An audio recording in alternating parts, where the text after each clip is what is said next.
안녕하세요. 영화 보는 새 작가 이 작가입니다. 안녕하세요, 윤 작가입니다. 안녕하세요, 김 작가입니다. 네, 세 분 한 주 동안 청취자분들께 추천할 영화나 드라마 많이 보셨는지 궁금한데요. 오늘 어떤 영화나 드라마 추천하실 건지 궁금합니다. 먼저 윤 작가님. 저부터요? 네. 저는 그 소문에 입소문을 타고 지금 너무 잘 되고 있는 헬성 가이즈를 봤어요? 봤어요. 뭐 얼마나 이렇게 재밌는. 근데 이거 잘 되고 있어요? 나 몰랐네. 아니, MZ들이 막 핸드폰을 바탕화면으로 정말? 그 아저씨들을 막 나만 또 MG 몰랐던 거야? 난리예요, 난리. 손익을 넘겼어요 벌써. 얼마 들었는데? 이게 이 영화 자체가 손익이 크진 않은데 아무튼 음. 되게 잘 되고 있어요 지금. 몰랐네. 그래서 하도 소문이 좋아서 이게 지금 입소문 타고 되게 잘 되고 있는 거거든요. 그래서 초반 손님보다 아마 지금 더 잘 들고 있다고 들어가지고. 뭐보다? 초반 때 아. 관객 수보다 지금이 훨씬 더 잘 되고 있다고 들어서 뭐 이렇게 뭐 시간도 있길래 도대체 왜 이렇게 난린가 싶어가지고 봤는데 저 너무 궁금했어요. 잘 만들었어요. 일단은 정말? 되게 컴팩트하고 언벨리버블. 거기다가 감독이 데뷔작이래요. 누군데? 잘 모르는 감독이지. 뭐 이렇게 나이는 조금 있으신데 여러 가지 뭐 조연출이나 이런 거 하시다가 이걸로 연출을 처음 데뷔하셨다는데 굉장히 뭐 짜임새도 그렇고 컴팩트하면서 경제적이고 이렇게 뭔가 버리는 그러니까 군더더기도 없고 근데 이제 우리한테는 굉장히 익숙한 문법이에요. 그러니까 외국에서 이게 리메이크 작품이래요. 옛날에 그 미국인지 어딘지 그건 잘 모르겠지만 하여튼 그 코믹한데 살인 사건이 계속 벌어지는. 약간 그 시실리 2kg 같은 맞아. 느낌? 보면서 딱 그 느낌. 약간 저 너무 좋아하잖아요. 시실리의 누구죠? 주연이? 주연이 이성민하고 맞다. 그리고 누구지? 이희준. 이희준 배우 진짜 이희준? 연기에 네. 물이 올랐어요. 근데 둘이 이제 그 여기 설정상 물론 분장도 그렇게 많이 노력은 했는데 누가 봐도 그냥 첫인상만 봐도 이 사람이 사람 한 3명 이상은 죽였겠구나 싶은 이준이? 둘 다. 둘 다? 둘 다. 그래서 왠지 이 사람 감시해야 될 것 같고 요주 인물일 것 같은 두 사람인데 정말 세상 순박하고 너무 착하고 바보 같고 약간 그런 캐릭터예요. 그래서 모든 사람들이 무서워하지만 알고 보니까 이렇게 얼굴만 못생겨서 근데 얘네들은 서로 진심으로 서로가 잘생겼다고 생각하고 있어요. 그래서 핸섬 가이즈인 거예요. 근데 두 배우가 못생기진 않았는데. 못생기지 않았죠. 인상이 좀 그래서 그게 조금 아쉬운 게 뭐 예를 들면 그 뭐죠 덤앤더머에서 짐 캐리가 어느 정도 분장을 조금 더 가미해서 그 잘생긴 얼굴이 좀 그게 설득력이 있었잖아요. 근데 여기도 굉장히 노력을 하긴 했지만 두 배우가 무슨 뭐 차은우급으로 생긴 건 당연히 아닌데 못생겼다고 할 만한 배우들은 아니니까 잘생긴 편이죠. 이희준 배우님 얼마나 섹시하신데. 그 표현도 나와요. 너 참 섹시해 이런 말을. 근데 그게 웃겨야 되는데 이성민도 어디 가서 과장하실 분이지. 근데 그래서 여기서도 굉장히 옷이나 분장을 굉장히 노력을 했는데도 불구하고 그거보다 좀 더 했었으면 좀 더 못생기게 좀 그게 안 됐구나. 그랬으면 더 좋았을 텐데 라는 아쉬움이 살짝. 그거 말고는 뭐 연기력도 전혀 뭐 어디 흠잡을 데가 없고. 근데 이성민은 약간 느낌이 언더커버일 것 같은 그런 약간 약간 범죄자의 얼굴은 아닌데. 범죄자 잡을 것 같은 잡을 것 얼굴이. 같은 얼굴이지. 그러니까 아니면 뭐 미생의 뭐 부장님이나 이런. 그건 너무 찰떡이고 태어날 부장님으로 태어나시는 그런 부장님 상의 얼굴이잖아. 태어날 때부터 태어날 때 부장님. 결제 서류 가져와. 아니 잘생겼다더니 막 지금 조롱하시네. 아니 부장님 상이 왜 못생겼다고 생각해요? 태어날 때부터라고 하시니까. 노안이는 동안을 아니시잖아요. 그렇긴 하죠. 그러니까 그래서 어쨌든. 그래서 그 어떻게 두 됐는지. 사람이 시골에 그냥 그 굉장히 오래된 집을 사가지고 보수를 하면서 목수거든요, 둘이 직업이. 그래갖고 거기서 그냥 전원 생활을 누리려고 했다가 하필이면 그 집이 악령이 깃든 집이었던 어머. 거예요. 진짜 시실리랑 비슷하네요. 그래가지고 그것 때문에 이제 악령의 그 저주와 함께 근데 얘네들이 의도치 않게 그거를 막 맞게 되고 막 사람은 엄청 죽어요. 그렇지만 하나도 무섭지 않아요. 그리고 여기 이제 그 범죄 도시 누구죠? 그 핵심 인물? 만우석이요? 그 누구지? 그- 웃긴 왜 갑자기 이름 생각이 네. 안 나지? 누군지 알 것 같아요. 그분이 이제 경찰로 나오는데 그분도 되게 크게 한 몫을 합니다. 그래서 여러 가지로 굉장히 조화롭고 잘 만든. 그뭐 우리들의 블루스 나오셨던 분이죠. 맞아. 네. 그분 이름이 뭐지? 생선 파시는 분. 왜 갑자기 생각이 안 나지 이름이? 네. 누가 제발 이름 좀 찾아. 제가 찾고 있을게요. 말씀해주세요. 그리고 그 시실리 하면 또 그 노래가 되게 유명하잖아요. 무슨 노래죠? 다이아 다이아 삼부 다이아 그거 기억이 안 나. 갑자기 또 다이아가 생각나네요. 아무튼 맨 다이아에 이어서 삼부 다이아 그거 한때 막 벨소리로 하고 그랬는데. 진짜? 왜 나는 그 노래는 기억이 안 나지? 아무튼 그 시실리 2kg가 연상이 되기도 하면서 근데 물론 시실리 2kg가 좀 더 강력하긴 해요. 어쨌든 오랜만에 이런 계보를 이을 만한 굉장히 재기발랄하면서 재밌고 코믹한 그 웃음 타율도 굉장히 높고 그게 되게 나는 코믹 영화가 그게 되게 힘들다고 생각하는데 이게 굉장히 썰렁하기 쉬운데 유치한 걸 기반으로 해서 굉장히 사람을 웃깁니다. 그게 굉장히 이 영화의 가장 큰 매력이고 그리고 여기 공승연이 이제 가장 비중이 높은 여배우인데 공승연 배우를 뭐 딱히 싫어한 적은 없지만 그렇게 매력적인 연기를 한다고 생각을 한 적이 없어요. 근데 생각해보니까 지금까지 공승연 배우가 했던 연기들이 대부분 무거운 드라마의 연기였거든요. 뭐 사극이든지 아니면 드라마가 진지하든지 근데 여기가 훨씬 잘 어울려요. 오 그래요? 오히려 굉장히 여기서 더 돋보입니다. 그래서 앞으로 좀 이런 연기를 좀 더 해줬으면 좋겠다라는 생각이 들 정도로 아니 근데 공승연 씨 대표작이 뭐죠?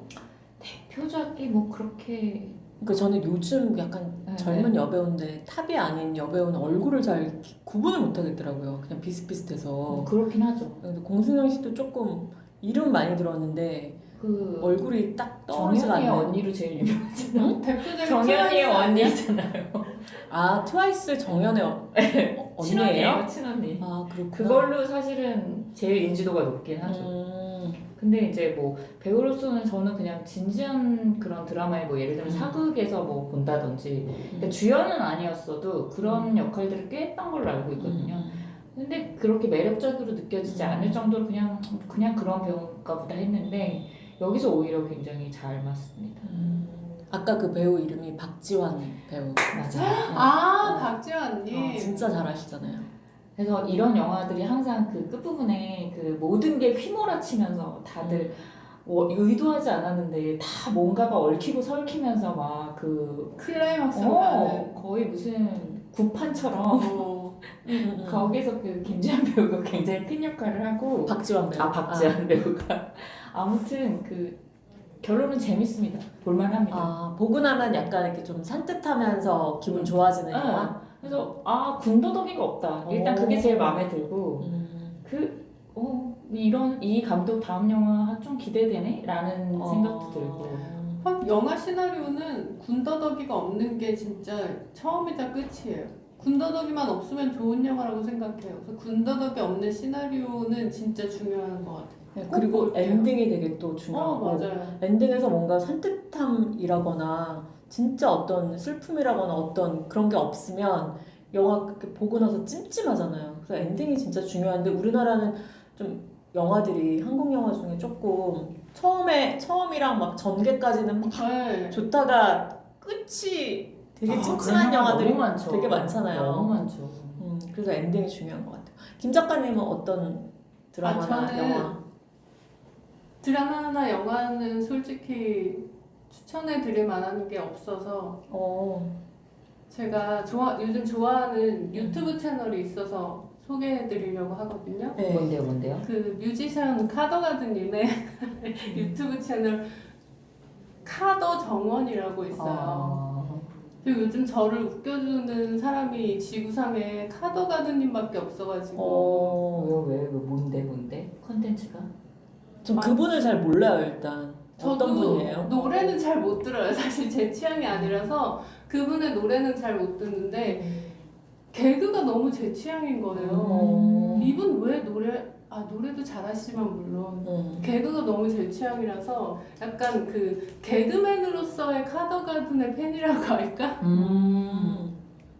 그분이 뭘로 유명해졌죠? 나 많이 들었는데 카더가든. 그 굉장히 히트곡이 있는데 그쵸, 뭐 있죠. 최근에 내가 카더가든 찾으시는 동안 그냥 죄송한데 말씀해주세요. 노래는 잘 몰라요. 근데 어쨌든 그분이 유튜브 채널을 하시는데 주로 올리는 채널은 이제 그 예전에 생각나실지 모르겠지만 아바타 소개팅이라고 아시죠?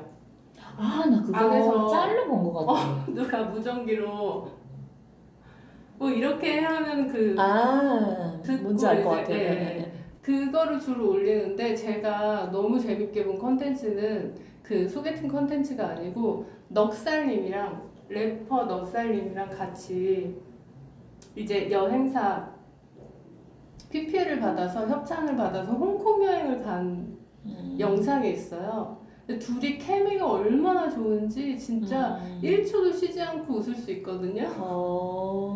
근데 그 중경삼림이라는 영화의 네, 촬영지를 찾아다니면서 이제 명대사, 명장면 벌써 이제 넉살이랑 카더가든님이 두 분이 막 그러니까 여기서 이랬잖아 막 저 그때 생각나지 막 이러면서 전혀 아무 감정이입이 안 될 것 같은데 그 두 사람. 그러면서 아무 말 대잔치를 막 하는 거예요. 진짜 접신한 듯이. 근데 진짜 그 장소에 가긴 하고. 장소는 진짜인데 이 장면이랑 대사는 너무 아무 말인 거죠. 그 두 개가 합쳐지면서 그 영화를 본 사람과 이 카더가든님의 유머를 이해하는 사람은 너무 그 두 가지가 이렇게 시너지 효과를 내면서 진짜 저 1초도 못 쉬고 계속 웃었거든요. 봐야 되겠다. 그 정도로. 네, 너무 재밌어요. 넉살 분이랑 케미가 진짜 두 분이 뭐 팀 하셔도 될 정도로. 아니 난 그 중경사님이 너무 궁금해요. 제가 제일 좋아하는 최애 영화인데 그걸 저도. 어떻게 그쵸? 저도 그래서 봤거든요. 그러니까. 중경사님이라서. 나 그래서 궁금하네. 근데 얼마나 재밌는지 한번 보시길 바랍니다. 궁금해서 찾아봐야겠네요. 너무 강력 추천드립니다. 이름이 카더 정원이에요. 카더 정왕. 네. 오늘 또 이렇게 재밌는 유튜브까지 소개해 주실 줄은 몰랐네요. 저는 어떤 거를 추천하고 싶냐면은 저는 영화인데 보셨을지도 몰라요. 그 넷플릭스에 있는데 누구나 사랑할 땐 최악이 된다. 들어봤는데 들어보셨죠? 그래서 우연히 저는 사랑 얘기를 안 보기 때문에 관심이 없다가 왜죠? 이유가 아니 궁금해요. 일단 연애 세포가 사망한 지 되게 꽤 오래돼가지고 어떤 로맨스를 봐도 공감도 안 가고 지루한 거예요. 근데 우연히 이거를 이제 틀어놨다가 계속 보게 됐는데 노르웨이 영화거든요. 그래서 그 언어가 영어가 아니니까 조금 보면서 약간 낯설긴 한데 이게 점점 빠져들면서 마지막에는 정말 아까도 말했지만 되게 엔딩에 가서 되게 좋은 느낌의 영화? 그래서 이 영화를 추천하고 싶은데 이 영화가 2022년에 개봉했던 영화예요. 근데 이제 이 영화가 재밌는 게 한 여성의 이야기인데 이 여자가 20대 후반의 여잔데 좀 독특한 사람이죠. 왜냐면은 자기가 하고 싶은 게 너무 많은 거예요. 그래서 처음에는 의대생이었다가 때려치우고 난 이 길이 아니구나. 난 육체에 관심이 없는 거야. 남의 육체. 그래서 나는 정신에 관심이 있는 사람이었어. 그래서 심리학을 공부해요. 그러다가 그것도 좀 아닌 것 같아. 그래서 사진작가로 또 변신을 해요. 그러니까 근데 우리가 왜 어릴 때 그런 거 있잖아요. 내가 진짜 원하는 게 뭔지 잘 모를 때 이제 그런 거를 이제 보여주는데 여기서 이 영화가 좀 독특한 게 구성이 12개의 챕터로 이루어져 있어요. 그러니까 12가지 이야기가 약간 짧은 단편처럼 이렇게 펼쳐지는데 어쨌든 이 여자가 사진작가가 돼가지고 어떤 파티에서 어떤 잘 나가는 만화가를 만나요. 그래서 그 만화가인데 이 만화가는 벌써 40대 중반이에요. 그러니까 이 여자랑 나이가 차이가 많이 나잖아요. 근데 이 남자랑 사랑을 빠지는데 이 남자가 나이가 많다 보니까 자기는 이제 결혼을 해서 안정적인 삶을 꾸리고 싶은 거예요. 근데 이 여자는 지금 20대잖아요, 아직. 그러니까 아이를 갖고 그런 삶에 전혀 관심이 없는 거예요. 근데 이 남자는 이 여자를 자기 친구들 모임, 그러니까 이미 아이도 있고 이런 친구들 모임에 데려가는데 이 여자가 너무너무 스트레스를 받아 해요. 자기랑은 자기가 전혀 꿈꾸거나 이런 세계가 아닌 세계에 자기 남자친구가 거기 초대해서 며칠 묵게 하고 이런 거 자체가 불만인 거죠. 그래서 그렇게 하다가 이 남자는 계속 그 만화로 성공 가도를 달리는데 이 여자가 남자랑 만나면서 그런 대사가 있어요. 나는 내 삶의 주연이 아니라 조연인 것 같다. 그러니까 이 남자랑 같이 있으면 자기가 조연처럼 느껴지는 거예요, 삶에서. 그래서 이 남자가 이제 주최한 어떤 그 만화 그 어떤 그런 성공을 이렇게 축하하는 어떤 파티장에서 이 여자의 표정이 그냥 생기를 잃은 그냥 그런 표정 있잖아요. 근데 그런 표정이 이미 이 남자랑의 관계가 이제 제대로 되지 않겠다라는 걸 암시를 하는데 그러다가 이 여자가 그 파티에서 나와가지고 혼자 막 밤길을 이렇게 돌아다니다가 어떤 자기가 초대받지 않은 어떤 파티장에 자기가 그냥 들어가요, 몰래. 와 멋있다. 몰래 들어가서 그러니까 이 여자의 캐릭터가 되게 자유분방한 어떤 그런 모습을 보여줘요. 20대이기도 하고 호기심도 되게 많고.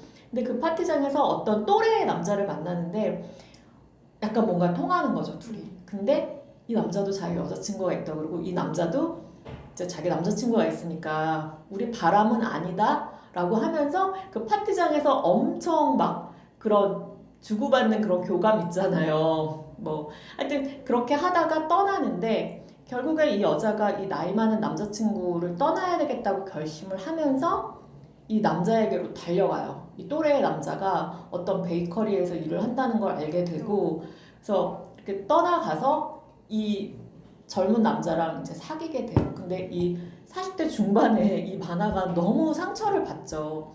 근데 그래서 이 여자는 새로운 남자친구를 사귀면서 이렇게 또 사귀고 이렇게 지내다가 이 남자한테 또 부족함을 느끼는 거예요. 뭔지 약간 아시겠죠? 그래서 이 나이 많은 남자는 자기한테 정신적인 충족을 줬는데 이 젊은 남자는 굉장히 다정하고 여자한테 다 맞춰주는 남자거든요. 그리고 자기가 되게 자기 삶에 큰 욕심이 없어요. 그래서 그냥 베이커리에서 일을 하면서 이런 남자인데 이 남자가 어느 날 되게 어떻게 보면 중요한 모멘트인데 이 여자가 글을 쓴 게 있거든요. 근데 이 남자가 그 글을 보고서 칭찬을 해요. 너 되게 글이 자기 되게 뭐 감명받았다 이렇게 얘기를 하니까 이 젊은 남자친구한테 이 여자가 갑자기 화를 내면서 네가 내 글을 왜 평가해? 이렇게 하면서 너 솔직히 말해봐. 너 최근에 읽은 책이 뭐야? 이렇게 이야기를 하는 거예요. 그러니까 너무 상처받을 얘기잖아요. 그러니까 이 남자는 너무 다정하고 그러지만 자기의 어떤 지적인 호기심이라든지 정신적인 안정이라든지 이런 걸 주는 남자는 또 아니에요. 뭔지 알겠죠? 그래서 또 이 남자한테 엄청난 상처를 주고 또 떠난단 말이에요. 근데 이런 과정에서 이 줄거리를 다 말씀드리긴 그렇지만 마지막에는 결국에 이 영화는 이 여자가 이렇게 성장하는 이야기거든요. 이 연애를 통해서 중간에 좀 큰 사건도 일어나고 그러는데 마지막에서 이 여자가 되게 상징적인 장면이 나오는데 두 남자를 사귈 때는 각자 남자 집에서 얹혀 살아요, 이 여자가. 근데 마지막 장면에서는 이 여자가 자기 방을 처음으로 얻어요. 그러니까 자기 방을 갖기까지의 이 연애 스토리를 통해서 성장하는 여자의 이야기거든요. 그래서 그 방이 딱 나왔을 때 제가 보면서 저 여자 방 생겼다. 이렇게 보면서 그게 딱 상징적으로 느껴질 만큼 그래서 이 여자가 예전에는 사진작가로 일했지만 사실은 서점에서 알바하는 게 자기 주된 잡이었거든요. 근데 이 여자가 진짜 어떤 영화 현장에서 영화 스틸 사진을 찍는 작가로서 일을 하는 모습을 보여줘요. 그러면서 거기서 영화 촬영 현장에서 어떤 젊은 여자, 어린 여자가 NG를 내고 막 괴로워하는데 그 여자한테 그 모습을 그대로 찍고 싶다면서 그 사진으로 그 여자의 얼굴을 되게 담담하게 담아요. 거기서 이제 끝이 나는데 이 영화를 보면서 이 영화 제목을 보면 누구나 사랑할 땐 최악이 된다잖아요. 근데 이 영화를 보고 있으면 연애를 하면서 이렇게 만남과 헤어짐 속에서 누구는 정말 최악이 될 수밖에 없잖아요. 그 상대가 최악이거나 내가 최악이 돼서 결국엔 헤어지는 이런 일들이 많잖아요. 그래서 근데 원래 이 영화의 원제가 뭐냐면 세상에서 제일 최악인 사람 이게 원제예요. 근데 이 원제보다는 저는 이 한국에서 이렇게 바꾼 제목이 더 마음에 드는 거예요. 훨씬 더 재밌는 와닿는 거. 훨씬 낫죠.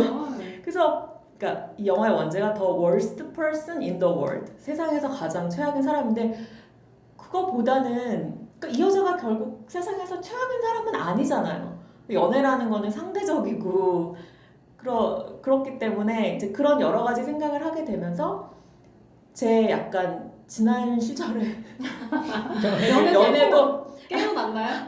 연애 세포가 깨어났다기보단 이 영화는 어떤 한 사람이 어떤 선택을 통해서 어떻게 자라가는지 이런 이야기이기 때문에 그러니까 내 옛날에 약간 연애도 생각나고 그 연애를 통해서 내가 되게 후져졌다기보다 후진 내 모습을 보면서 그 다음에는 약간 조금 한 걸음 더 나은 사람이 되기도 하잖아요. 그리고 그 상대방을 통해서 그 되게 최악인 사람도 만날 수 있잖아요. 근데 그 사람을 통해서 나를 또 보게 되기도 하고, 그러니까 그 상대방이 나의 어떤 거울 같은 역할을 하기도 하잖아요. 연애라는 게.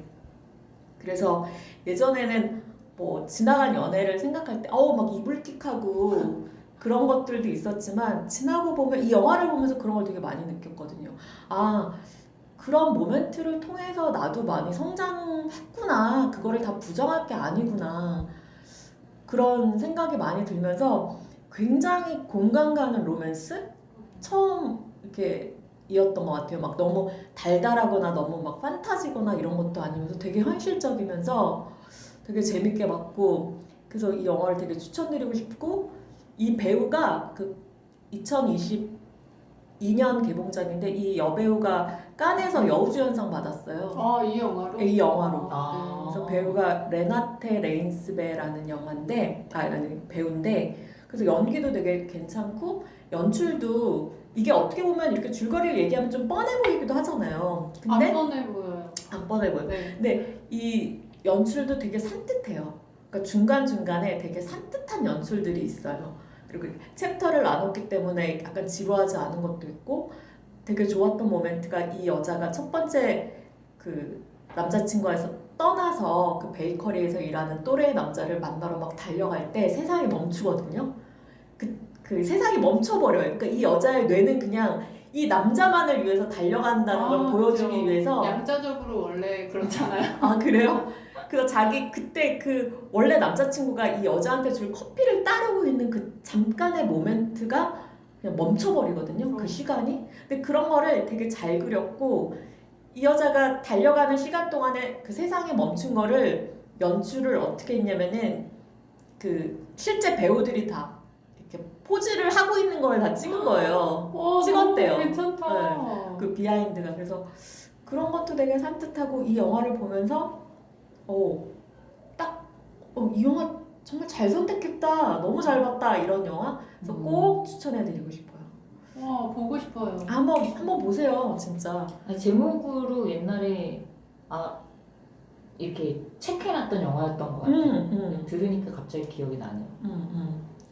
그래서 아무튼 이 여자처럼 도전하고 실패하고 다시 뭐 도전하고 이런 것들이 다 필요한 과정이다. 그러니까 연애 이야기뿐만 아니라 어떤 삶의 이야기인 것 같아서 그러니까 그 첫 번째 남자랑 헤어진 거는 인생의 그냥 챕터가 달라서라고 생각이 들고 이 남자는 이미 한 챕터를 지나서 다음 챕터로 가려는 상황이고 이 여자는 첫 번째 챕터에 머무르고 있고 그러다 보니까 안 맞은 거고 두 번째 남자랑도 좀 그렇다고 생각하는 게 둘이 그냥 틀려서가 아니라 서로 달라서 헤어질 수밖에 없는 거고 그러니까 그런 거를 받아들이고 근데 거기서 왜 그런 거 있잖아요. 거기서만 미련을 떨고 거기서 못 벗어나면 그냥 사람과 사람이 서로 갉아먹게 되는 그 연애라는 게 되게 어떻게 보면 위험한 거잖아요. 사람과 사람이. 근데 그런 게 아니라 이 여자는 거기서 과감히 떠날 수 있었다는 것도 저는 용기인 것 같고 그리고 자기 하나의 선택인 것 같고 맞아요. 쉽지 않죠. 쉽지 않아요. 그래서 연애라는 게 되게 무서운 게 잘못해버리면 사람이 그냥 망가져버리잖아요. 그래서 어쨌든 이런 과정들이 여러 가지 것들을 설명을 해주는 것 같아서 굉장히 재밌게 봤습니다. 꼭 보세요. 봐야겠어요. 네. 볼게요. 그러면 제가 조금 이 영화 소개가 조금 길었는데 오늘 저희가 준비한 메인 영화가 있죠. 네. 개봉작 이틀 전에 개봉했나요? 네. 이틀 전에 개봉한 탈출 프로젝트 사일런스라는 영화를 저희가 보고 오늘 조금 얘기를 나누려고 합니다. 자, 제가 이어서 좀 바쁘네요. 줄거리를 짧게 설명을 해드릴게요. 탈출 프로젝트 사일런스라는 영화는 그러니까 짙은 안개 속에서 공항으로 가는 어떤 큰 다리, 공항대교가 있는데 거기서 연쇄 추돌 사고가 일어납니다. 어마어마한 사고예요. 그래서 이제 다리가 막 붕괴되기 직전인 상태에서 막 사람들이 갈팡질팡 하는데 여기서 또 큰일이 벌어집니다. 그러니까 비밀리에 그 프로젝트 사일런스 맞아요. 네, 프로젝트 사일런스라고 명명된 그런 비밀 프로젝트가 있었는데 우리나라에 그게 뭐냐면은 군사용 실험견들을 옮기는 과정에서 얘네들이 잘못해서 풀려나게 되면서 다리가 무너지기 직전에 설상가상 얘네들과 사투를 벌이는 사람들의 이야기를 그린 그런 영화입니다. 주연은 이선균 씨, 그다음에 누구죠? 김희원 씨. 김혜원 씨, 문성근, 주지훈 씨 이런 분들이 나옵니다. 네. 자, 어떻게 보셨나요? 먼저 김 작가님 먼저 말씀해 네, 주실래요? 저는 그 앞에 사고 장면 진짜 압도적이지 않았어요? 아니었나요? 아니 촬영이나 CG는 굉장히 나무랄 것 없다고 생각해요. 저는. 저도 잘했던 것 같아요. 네. 그 사고 장면이 너무 압도적이어서 초반엔 압도당했는데 그 강아지 군견들이 풀려나면서 아 이거 약간 혹성 탈출에서 혹성만 뺀 탈출이구나. 나딱 보면서 네. 이거 되게 느껴져요. 네. 영상 탈출. 혹성 탈출에다가 막 괴물에다가 부산행에다가 미션 임파서블에다 강철쭉에 막 그 2시간 내내 아 이거 그 영화에서 봤던 장면 그 영화에서 봤던 장면이라는 생각이 계속 들지만 그래도 약간 뭐 그 백종원 음식 같은 느낌 있잖아요. 그거 무슨 느낌이에요? 뭔가 자극적인 거를 여기저기 쌈맛? 다 모아다가 조미료도 치고 막 설탕도 쳐서 엄청 맛있게 호불호없게 만들었지만 약간 영양가는 없고 칼로리는 높고 뭔가 미각은 만족하는데 위장은 괴롭고 약간 이런 느낌의 영화? 라는 생각이 들더라고요. 그 중에서 제일 강한 맛이 뭐였어요? 짬뽕 맛 중에. 뭐 예를 피맛? 피맛? 그럼 좀 약간 스릴러적인 재미를 많이 느꼈다는 아, 그런 저는 말씀. 사실 그 동물들이 인간들을 공격하는 영화들을 되게 좋아하는 편이에요. 좋아요. 네. 저는 싫어하는데. 이 현실에서 동물들이 너무 인간들의 공격을 받고 있으니 괴로움을 당하는 동물들이 영화에서라도 인간들에게 복수를 좀 그런 해줬으면 하는 의미로. 생각이 들어서 그래서 사실 저는 이 영화를 보면서 인간보다 강아지들이 죽어나갈 때 더 약간 그 슬픔? 네, 내 마음속에서 피맛을 느꼈다고 할까? 그런 개인적인 그런 감정도 있었습니다. 저는 약간 다른 게 강아지들을 그렇게 이용해서 강아지들이 싸납게 나오면서 강아지들이 인간을 공격하게 만든 인간들이 너무 미운 거 있잖아요. 그쵸. 그거는 사실 모든 인간들이 다 느끼는 인간 혐오죠. 그러니까 그게 마음에 안 들었어요. 어쩜 비슷한 맥락인가? 근데 저는 그냥 나 그렇게 깊게 생각을 그러니까 이 영화 자체에 별로 이입이 안 돼서 더 그럴 수도 있을 것 같은데요. 그러니까 이게 처음부터 너무 호평을 많이 듣고 가서 본 영화라 사실은 굉장히 수준 미달의 영화일 거라고 생각을 했는데 그 정도는 아니었다는 게 이 영화의 가장 큰 미덕인 것 같고 네.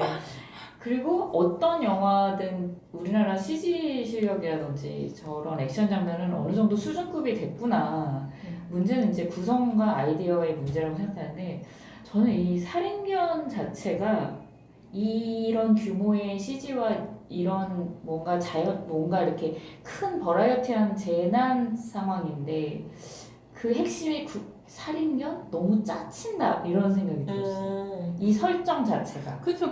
우리가 초반에 혹성 탈출 얘기도 했지만 그러니까요. 그런 유인원과 이런 살인견은 좀 그리고 그 혹성 탈출의 유인원은 굉장히 철학적이고 네. 그리고 또 메시지도 강하고 그죠? 눈빛 연기 이런 게 근데 이거는 이 굉장히 강아지들이랑은 상대가 안 돼. 이건 너무 소모적이고 그리고 그냥 이 재난에 어울리지 않는 그냥 너무 옛날 소재 같은 느낌도 들고 그 살인견이라는 소재가? 네, 그냥 차라리 살인견 얘기를 그냥 차라리 다 빼버리고 뭐 예를 들면 난 처음에 안개가 너무 자꾸 안개를 강조하길래 이게 무슨 약간 독성 가스 같은 그런 거라든지 아니면 뭐 진짜 큰 자연재해라든지 인명 때문에 벌어지는 뭔가 그런 좀 더 스케일이 큰 사건의 원인이었으면 차라리 좀 더 이입을 하면서 볼 것 같은데 너무 그냥 배경이었어. 그러니까 이게 도대체 이 살인견을 넣은 이유도 잘 모르겠고 그러니까 처음부터 끝까지 긴장감이 한 번도 느껴진 적이 없어요. 영화 이렇게 잘 찍은 장면은 잘 찍었다고 느껴지는데 아까 김 작가님이 말한 것처럼 여러 장면 연상되는 장면들도 너무 많은데다가 어떻게 전개될지가 너무 뻔하게 쟤는 아빠 말 죽어라고 안 들으니까 제가 또 문제를 일으키겠구나. 뭐 문성근 배우가 맡은 역할은 어쨌든 희생당하겠구나. 자기가 죽고 딴 사람 좀 구해내겠구나. 이게 너무 그림이 처음에 본 순간부터 쫙 펼쳐지니까 하나도 긴장되지 않고 아니 그리고 저는 그 캐릭터 중에서 정말 이 영화에서 실수했다고 생각하는 게 이선균과 그 딸, 그 부녀 관계로 나오고 되게 중요한 캐릭터잖아요. 근데 왜 그 딸을 김수환 배우가 했을까? 너무 구선행이 너무 연상이 되는 거예요. 거기서 공유 딸로 나왔던 배우가 자라서 중학생이 돼서 똑같이 혼자 자식을 키우는 아빠의 딸로 나온다는 게 아니 왜 새로운 영화에서 옛날에 잘 나갔던 영화의 그림자가 이렇게 짙게 보이는 이런 캐스팅을 했을까? 저는 그 그림자 말씀하시니까 생각나는데 여기 나오는 주지훈 배우의 캐릭터에서 네. 그 부산행의 마동석 배우가 했던 그림자 생각 안 나셨어요?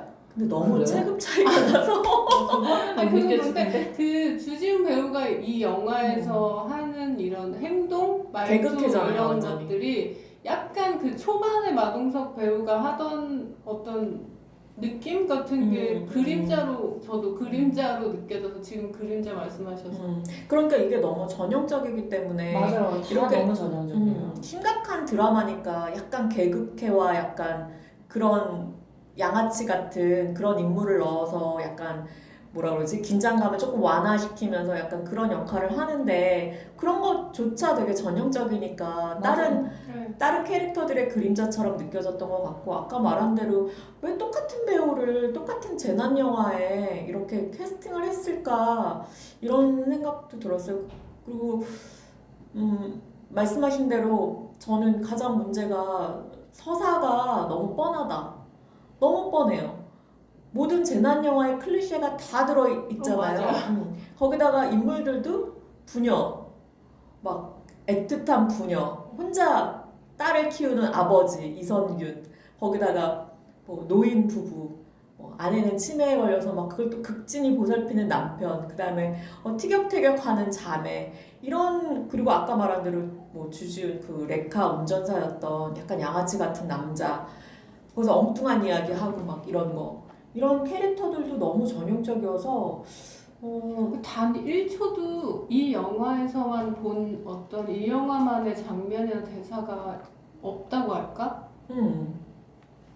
그런 게 제일 문제였던 것 같아요. 그래서 아니 왜 중요한 거는 모든 영화에서 서사인데 저는 시각효과는 아까 말씀하신 대로 나름대로 괜찮고 굉장히 공을 들였구나. 근데 서사가 너무 뻔하니까 재미가 없지 않았냐. 그리고 실험견 같은 경우도 저는 너무 짜치다고 하셨는데 저는 그거보다 실험견이니까 뭔가 엣지 있는 뭔가 역할이 있겠지라고 생각을 했는데 솔직히 기억나는 거는 얘네들이 막 엄청난 능력치가 있는 실험견이잖아요. 근데 얘네가 하는 견은 결국 막 달려들어가지고 목덜미 물어뜯는 거잖아요. 맞아요. 그거는 굳이 실험을 통해서 하지 않아도 그냥 강아지면 가능한. 네, 아이들을 많이 굶기면 그렇게 되지 않나. 를 안 줘.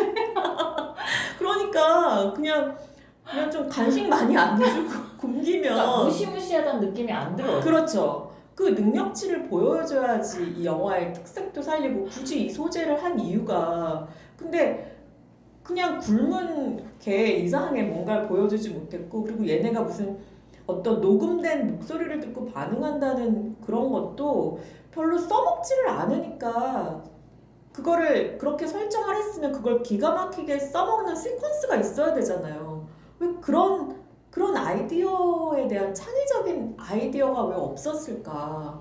그 창의적인 아이디어에 사람들이 이렇게 확 몰입하고 그걸 좋아하는 건데. 그러니까 그 혹성 탈출에서 시저가 처음에 NO! 했을 예. 때 그 와. 심장 떨림 네, 그런 정말. 게 한순간도 없다는 게 약간 안타까워요. 그래서 왜 굳이 실험견이지?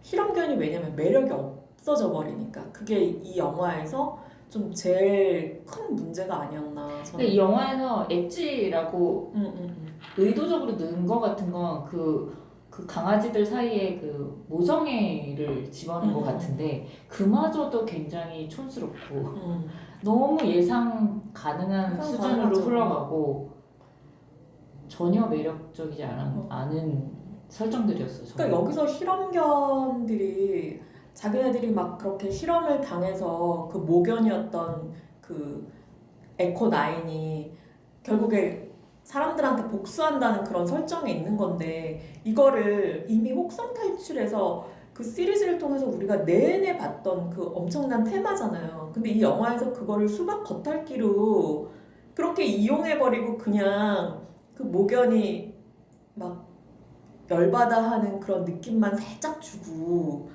그걸로 사람들한테 그런 메시지가 전달이 안 될 뿐더러 새로운 게 하나도 없잖아요. 그것도 문제였던 것 같아요. 아 그리고 고질적으로 한국 영화 얘기할 때마다 나오는 건데 저는 이 영화가 제일 심했던 것 같은 게 오디오가 안 들려요. 그래서 너무 저도요. 자막이 진짜 뭔가 주고받는 대화가 심각하고 중요한 얘기 같은데 거의 절반밖에 안 들리는 거예요. 저도 너무 안 들렸어요. 네. 근데 요즘은 굉장히 개선이 많이 됐다고 느꼈는데 오랜만에 진짜 한국말인데 하나도 못 듣겠다. 그러니까 자막을 좀 달아줬으면 좋겠다 이런 생각을 하면서 계속 보고 있었어요. 그러니까 저도 영화 보면서 내내 내가 넷플이면 벌써 자막을 켜고도 안 봤는데 맞아요. 그게 되게 아쉬웠던 그게 어떤 녹음 어떤 문제인지 그런 것도 잘 들으셨어요, 김 작가님은? 저도 자막이 필요하다는 얘기를 하고 싶었지만 사실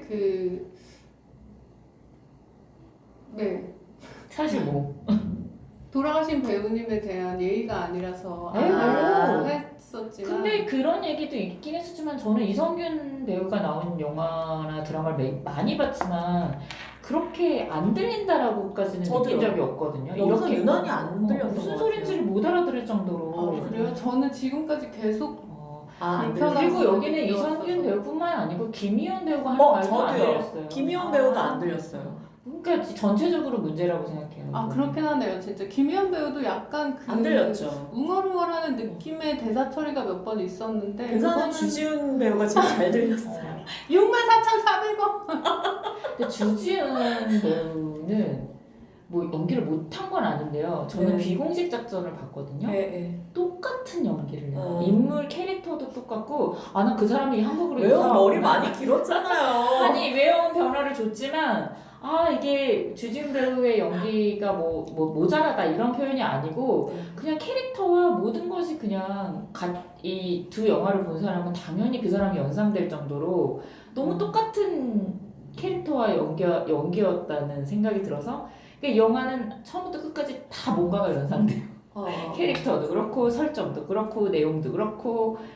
근데 주지훈 배우 연기도 좀 튄다는 평이 많더라고요. 어떻게 보셨어요, 김 작가님은? 저는 개인적으로 그 재난 영화에 개그 캐릭터가 등장하는 것이 과연 옳은가에 대한 생각을 이 영화를 보면서 쭉 했었거든요. 안 어울린다, 개그가. 그러니까 개그가 사실 그래요. 사람이 생존 지금 죽느냐 사느냐의 기로에서 어떻게 이런 뭐 야! 돈 내라! 64,400원 같은 막 걔한테 말을 할 쫓기면서. 수 있을까? 네. 그게 영화적으로 가능하다고 생각해서 뭐 연출이나 이런 넣었겠지만 그게 사실 현실성이나 개연성을 해치는 데 되게 큰 역할을 했다고 생각하고 그 사람이 생존 반응에서는 그렇잖아요. 뇌 과학상 편도체가 활성화되면 개그라는 것이 전두엽에서 나올 수가 없어요. 그치. 네. 지극히 근데- 영화적인 설정이죠. 근데 영화적이기만 한 것을 모든 영화가 다 이렇게 전형적으로 꼭 해야 되나 같은 그런 근본적인 어떤 생각을 하게 됐달까? 근데 왜 감독 입장에서는 영화가 너무 무거워질까봐 그러니까 저는 그런 선택을 하는 것 같아요. 도망을 의도적으로. 쳤어. 그래서 어딘가에 버스 안에 안전하게 숨었어. 네. 위스키가 한 병 있어. 뭐 이런 상황에서 잠깐 개그를 칠 수는 있겠다. 하지만 그 캐릭터가 내내 그런 거는 모든 너무 대사가 다 개그를 의도하고 그 의도가 너무 뻔히 보이고 이런 것들이 좀 불편했다고 할까? 어떠셨어요? 저는 이제 아시다시피 주지훈 배우를 굉장히 좋아하잖아요. 그래서 극장에서 주지훈 배우가 대사 칠 때마다 혼자 빵빵 터져. 오, 찐사랑. 그건 콩깍지라고 봅니다. 아니 근데 그럼에도 불구하고 제가 웃으면서도 느꼈어요. 이거는 내 팬심으로 웃는 거다. 맞아요. 그건 콩깍지예요. 왜냐면은 그 김 작가님이 말씀하신 대로 이 주지훈 배우의 이 대사가 조금 붕 뜨고 있다는 느낌? 혼자 다른 세계에 예. 무슨 평행 세계에서 온 캐릭터 같은 그런 느낌이 들긴 했는데 대사가 나쁘거나 연기가 나빴던 것 같진 않은데 이게 연기는 나쁘지 않았는데 대사는 좀 나빴습니다. 아니 근데 그렇습니까? 지금 생각해보니까 주지훈 배우가 약간 그런 톤의 연기를 할 때 항상 그런 느낌이 드는 것 같아요. 예. 신과 함께에서도 저런 톤으로 연기할 때 맞아. 주지훈 연기를 못한다고는 할 수는 없지만 톤이 조금 튀다. 뭔가 튄다라고 느껴지고 다른 사람과 굉장히 다른 느낌이다라는 이 영화 속에서 다른 차원에 있구나라는 느낌이 조금 들었는데 생각해보니까 비정상의 아까 얘기했던 비공식 작전에서도 이런 톤의 연기거든요. 약간 살짝 뜨고 약간 좀 껄렁거리면서 좀 그런 역할을 맡으면 그런 느낌이 확 드는 것 같아요. 근데 비공식 작전에서는 하정우랑 둘만이 있는 맞아요. 대사가 많아서 조금 그게 상쇄됐다면 이번 역은 되게 여러 명 가운데 혼자 그거를 하니까 그리고 딱히 주지훈이 액션을 했을 때 리액션으로 받아주는 사람이 없는 거예요. 이 대사를. 맞아요. 문제가. 그래서 그렇게 혼자 사는 사람처럼. 네, 저는 그게 제일 큰 문제였다고 생각을 하거든요. 비공식 작전에서는 그래도 하정우가 약간 주고받는 게 있는데 여기서는 주지훈이 대사를 치면 받는 사람이 아무도 약간 없는 거예요. 왕왕왕 네. 맞다. 맞아요. 개그적으로 그러네. 그래서 저는 그거는 난 연출의 잘못이라고 생각하거든요. 맞아요. 그 연기의 액션과 리액션이 안 되니까 주지훈만 미친놈같이 보이는. 맞아. 여기 뭐 연출에 잘한 거라고 찾을 볼 만한 게 더 없지 않나? 그래도 초반에 사고 장면. 예, 아니 그래도 사고도 사실은 설정을 굳이 그 라이브 방송 키고서는 스포츠카. 스포츠카를 모는 사람은 딱 보는 순간 사고 내겠구나 싶잖아요. 근데 라이브 방송을 켰다는 거면 그 뒷수습을 해야 되는 거 아니에요? 라이브 방송으로 이 엄청난 사고가 찬방이 된 건데 그러면 국민들이 어느 정도 뭔가가 터졌다는 걸 아는 건데 그 상황에 대해서는 일절 그냥 입을 다물고 그럴 거면 그런 설정을 처음부터 주지 말던가 그런 설정이 없다 해도 사고는 충분히 가능한데 근데 그런 설정은 약간 요즘 이야기를 하려고 일부러 했던 것 같아요. 유튜브 생방을 하다가 생방으로 이렇게 정신 나간 놈 때문에 이런 사고가 났다. 이게 그리고 그냥 요즘 이야기니까 그런 설정을 하지 서울대교에 않았을까. 뭐 그런 비싼 스포츠카들이 새벽에 출몰해서 그런 이런 일도 것 많잖아요. 때문에 많고. 그런 것까지 짚은 영화였군요. 아니 근데 그거 말씀하시니까 생각났는데 딱 등장을 하는 순간 아 이러겠구나 싶은 게 너무 너무너무 많아요. 그 동화책 맞아요. 저거 가지고 뭘 하겠구나, 엄마의 책을 가지고 뭘 하겠구나부터 저 아까도 얘기했다시피 딸 보고 계속 하는 말이 아빠가 너 가만히 있어? 그러면 없어지고 너 가만히 있어? 없어지고 이걸 몇 번이나 반복하잖아요. 근데 걔가 죽지는 않겠구나라는 건 너무 뻔히 보이잖아요. 이런 것들이 그래서 긴장감을 하나도 주지 않는 영화예요. 이게 막 굉장히 막 엄청난 그 막 폭발과 난리 버거지 속에서 막 긴박하게 살아남는 사람들의 얘기인데도 보는 내가 너무 평온한 어떻게 펼쳐질지가 너무 눈에 뻔한. 아니 그래서 그렇게 서사가 뻔하면 액션에서 정말 뭔가 창의적인 액션을 보여야 되는데 그러니까 둘 다 아니니까 그게 힘들었던 것 같고 전 아까 그 살상견의 액션도 너무 아쉬웠다고 했지만 저는 영화를 보면서 그 영화가 생각이 나더라고요. 해운대. 네, 저도 해운대에서, 그 영화 많이 연상됐어요. 거기서 되게 회자가 됐던 액션이 있잖아요. 그 컨테이너 박스가 막 빵빵빵 떨어질 때 그 김인권 배우가 막 도망가면서 그거는 정말 왜 해운대라는 영화에서만 볼 수 있는 그 부산의 그 컨테이너 박스들이 그렇게 막 이렇게 하늘에서 떨어지듯이 저는 그런 게 창의적인 맞아요. 액션이라고 생각하는데 아까 말했지만 이 대교에서만 이 살상견들이란 소재에서만 나올 수 있는 아이디어가 있는 액션이 진짜 맞아요. 없었을까? 맞아요. 그 컨테이너 박스가 이렇게 기울어져서 네. 남자 배우가 한 손으로 매달리는 이거는 완전히 그러니까. 미션 미션 임파서블 임파서블 그것도 너무 규모가 톰 크루즈가 작아요. 했던 거 톰 크루즈가 얼마나 훌륭하게 그거를 거의 진짜 저는 그 영화 보면서 심장이 오그라드는 느낌이 들었거든요. 그 컷이 굉장히 길기도 했고 그 액션을 굉장히 정성 들여서 너무 실감나게 찍었어요. 당연히 막 떨어지는 어. 거 하나하나 톰 크루즈가 살 거라는 걸 너무 알겠지만 미쳐버릴 것 같은 거예요. 그걸 보는 내가. 근데 여기서는 너무 그 장면을 따라했구나가 보이지만 전혀 긴장감도 없는 데다가 액션 씬도 그닥 그렇게 훌륭하지도 않고 여러 가지로 너무 그 아버지를 살리러 오는 딸의 발걸음은 거의 원더우먼 수준의 맞아요. 어떻게 그 상황에서 그 여중생이 그렇게 아빠 하면서 그렇게 달려올 수 있는지 저도 거기서 주인공이니까. 너무 현실감이 너무 현실감이 없다고 마치 지난번 저희가 탈주 영화를 얘기를 했을 때 이재훈이 그 지뢰밭을 뛰어다니는데 지뢰가 하나도 터지지 않았던 그런 것과 같은 딱 하나 장면이 밟았는데 그게 불발탄이었고 맞아요. 저는 그 생각도 했어요. 아 김수환 배우가 부산행에서 단련이 돼서 저렇게 잘하나. 그렇지. 좀비도 이겨냈는데 살인견 따위가 무슨 그래서 좀 많이 아쉬웠다. 그러니까 아쉬운 게 뭐냐면 잘할 수 있었는데 더. 그리고 시각 효과나 이런 거 저는 찍으면서 되게 고생했겠다는 생각이 또 드는 거예요. 이 영화도 탈주도 그랬지만 탈주보다 더 규모가 크잖아요, 솔직히. 그 시각 그래서- 효과 너무 과도하게 화려하지 않았어요? 약간 저만 그렇게 생각했나요? 그 전혀. 헬기가 다리에 뭐 충돌하는 장면이 있는데 거기서 그 헬기의 날개가 너무너무 과도하고 화려하게 돌아간다. 그래서 무슨 그나마 느낌을 받았어요? 긴장감을 주려고 노력을 한 것 같은데 그 힘이 제일 컸잖아요. 근데 그런 걸로만 긴장감을 주려고 했기 때문에 그게 더 튀어 보였을 수도 그건 있어요. 뭐 그게 그건 시나리오나 연출이 따라줬으면 괜찮은데 그렇게 그거 막 이거 재밌지 충격적이지 우리 CG 잘하지 이런 느낌으로 다가왔다고 할까? 그러니까 그것도 너무 예상 가능한 얘기잖아요. 헬기가 다리와 충돌해가지고 다리가 무너진다는 그런 설정도 진짜 한 100번은 본 것 같은 특히 다리 무너지는 씬 같은 거, 다리 끊어지는 씬 같은 경우는 그런 것 때문에 김 작가님도 그게 과도하다고 느꼈던 게 아닐까 그런 생각이 듭니다. 그래서 아까 지금 생각해보니까 윤 작가님 말한 그 아이디어가 전 좋은 것 같아요. 시나리오를 쓴다면 정말 나중에 그 안개가 잠깐 거쳤을 때 뭐가 일어난다거나 다시 안개가 짙어져서 안개 속으로 숨는다거나 맞아요.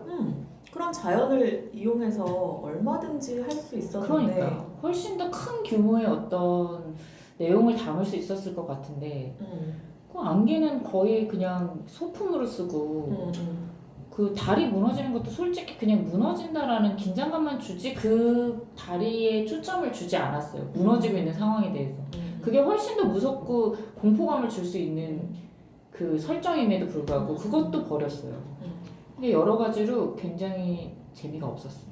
그 마지막에 군견들이 어떻게 되는지의 그 엔딩도 너무너무 전형적이라서 맞아. 정말 드릴 말씀이 맞아. 없습니다. 차라리 그냥 안 보여줬을 없어도 네. 되는 장면을 맨 마지막 장면. 굳이 저 장면마저도 너무 클리셰다 같은 그게 너무 수박 겉핥기로 맞아요. 그 궁견들을 그린 데다가 마지막까지 엔딩을 그렇게 이 하니까 영화가 이대로 20년 전에 나왔으면 칭찬받았을 수도 있습니다. 그리고 그 그렇지만 20년 전 아니고 한 30년. 아 30년? 맞아. 그럼 센세이션 옥상 탈출이 언제 나온 건데 되게 옛날이에요 이미.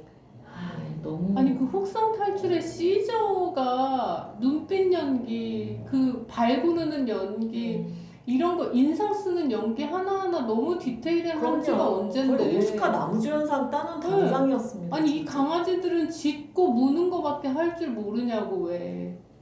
그러니까 그거는 그 강아지 탓은 아니고요. 모든 거는 그냥 감독의 역량이 좀 부족했다 그렇게 네. 생각을 하고 저는 하지만 탈주보다는 좀 나았어요. 아 그래요? 네.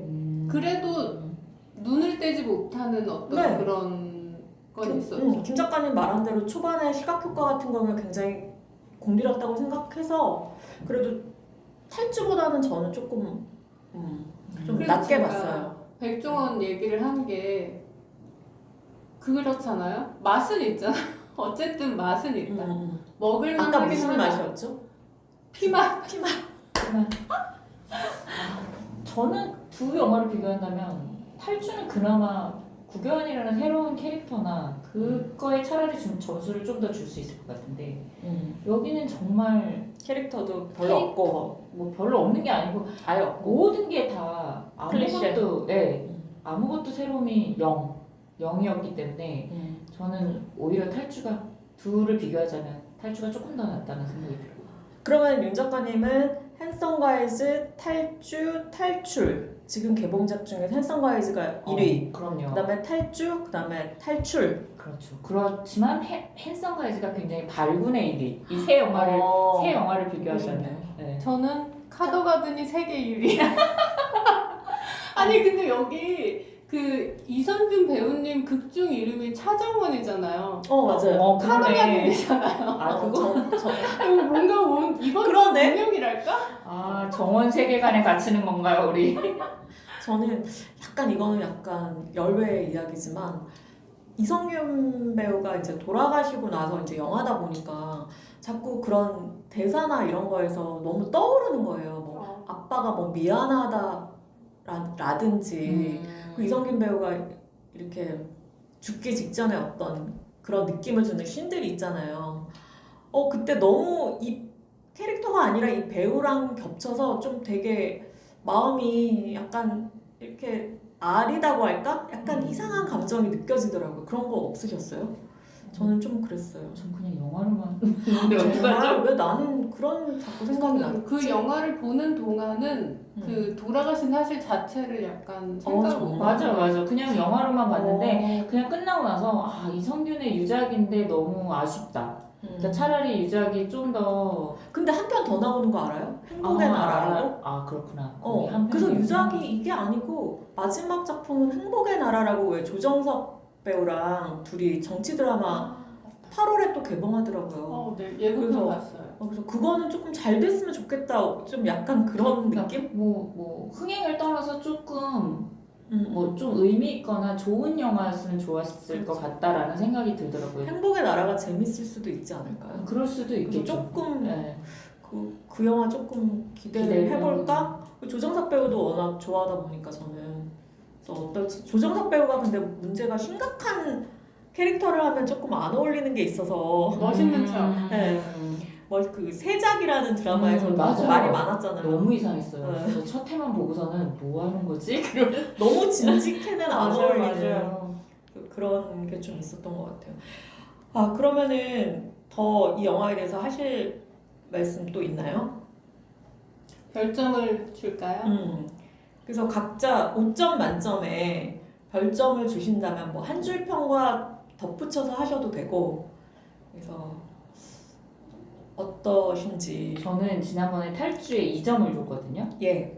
그보다는 못하다고 생각했기 때문에 1점. 5점 1점에 만점에 1점이요? 1점에 이 1점은 CG에게 주는 점수라고 CG에게 1점 드리겠습니다. 되게 박하시네요. 저도 탈주에 2점을 줬었는데 저는 3점. 3점? 네, 그래도 뭐 먹을만은 한데 미슐랭 되기는 애초에 불렀다. 그래서 3점. 네. 저는 좀 갈등이 되는 게 지난번에 탈주를 제가 굉장히 혹평을 했음에도 3.5점을 줬거든요. 그래서 조금 그런데 저는 탈출은 조금 제가 아까 낮다고 말씀드렸기 때문에 3.8점을 4점 줄까 싶어가지고 죽은 거였는데. 주지훈 배우한테 바칩니다. 똑같은 점수 아니에요? 주지훈 배우에게는 많이 애썼어. 주지훈 애썼다. 한 줄평. 네, 감사합니다. 그래서 오늘은 그러면은 탈출 사일런트 프로젝트 여기까지 이야기하고요. 그러면 우리 다음 주에 더위 다시 속에서도 만나요. 더 건강하게 다시 만나요. 안녕. 안녕.